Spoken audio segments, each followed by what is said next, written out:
माननीय अध्यक्ष जी, खंड 1। जी हाँ, सार्वजनिक वितरण प्रणाली में अनियमितता व कालाबाजारी को रोकने के लिए आवश्यक वस्तु अधिनियम 1955 के अंतर्गत जारी राजस्थान खाद्यान्न एवं अन्य आवश्यक पदार्थ वितरण का विनियमन आदेश 1976 के तहत उचित मूल्य दुकान के निरीक्षण, निलंबन तथा निरस्तीकरण की कार्रवाई किए जाने के प्रावधान है। खंड 2। जी हाँ, विधानसभा क्षेत्र किशन। माननीय सदस्य, आपने हमेशा तो नहीं करते, आज कर रहे, मैंने टोक दिया। अरे मेरा, मैं देख रहा हूं, आपको कल भी कहा था, आप जब कभी मौका मिले आप अध्यक्ष बन जाओ तब जरूर बोलना। अब मैं अध्यक्ष हूं इसलिए मैं ही बोलूंगा। अरे मैं बैठने के लिए अनुमति है,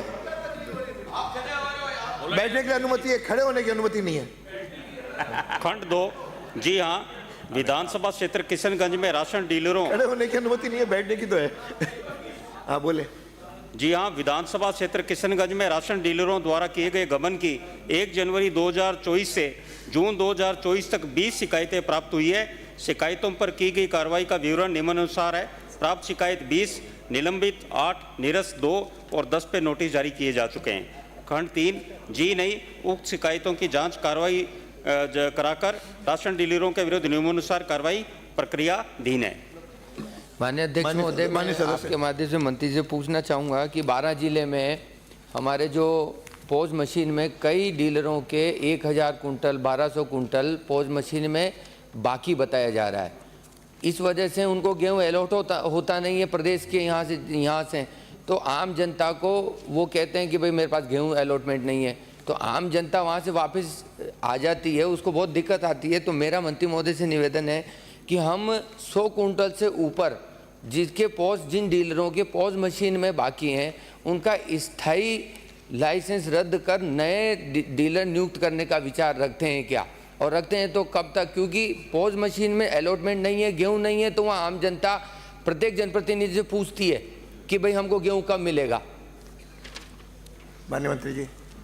माननीय अध्यक्ष जी, किशनगंज से आने वाले माननीय सदस्य को पहले तो मैं धन्यवाद देना चाहूँगा। बड़े जागरूक हैं और ये इसके खिलाफ निरंतर वहाँ पर कार्रवाई कराने में हमेशा रुचि रख रहे हैं, और ऐसे जागरूक प्रतिनिधि जनप्रतिनिधि रहेंगे तो वास्तव में जो हमारी सार्वजनिक वितरण प्रणाली है उसमें काफ़ी सुधार होगा। मैं आश्वस्त करता हूँ कि हम गेहूँ के एक एक दाने को उपभोक्ता तक पहुँचाने के लिए कटिबद्ध हैं, और जो आपने बताया कि जहाँ शिकायत आपने बताया 100 कुंटल से फर्क है, उनके खिलाफ कार्रवाई करके, नियमानुसार कार्रवाई करके, जो आपने बताया कि जहाँ पर रिक्त स्थान है उनकी पूर्ति करके वहाँ पर उचित मूल्य के आवंटन की दुकान कर दी जाएगी। माननीय अध्यक्ष महोदय, मैं मंत्री महोदय आपसे निवेदन करूँ, आप डीलर के इसमें आपने बताया कि 20 शिकायतें मिली, 8 को आपने निलंबन किया, पर 90 दिन बाद वही 8 लोग बहाल होकर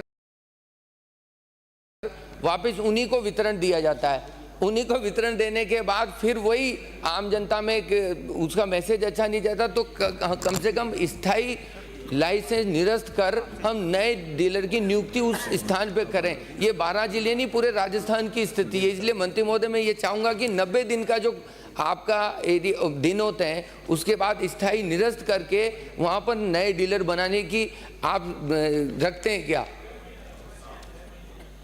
माननीय अध्यक्ष जी, मैं माननीय सदस्य को आश्वस्त करूंगा कि जहां पर वहां पर शिकायत में गंभीरता पाई जाती है उनका हम निलंबन तो है ही, निरस्त करने की कार्रवाई भी करेंगे और उनके खिलाफ एफआईआर भी दर्ज कराकर प्रस्ताव कलेक्टर को अग्रेसित कर एफआईआर कराकर उनकी दुकान निरस्त भी करेंगे और नए राशन मूल्य के आवंटन की दुकान की प्रक्रिया करेंगे। ये मैं आपको आश्वस्त करता हूँ। अगला प्रश्न श्री वीरेंद्र सिंह।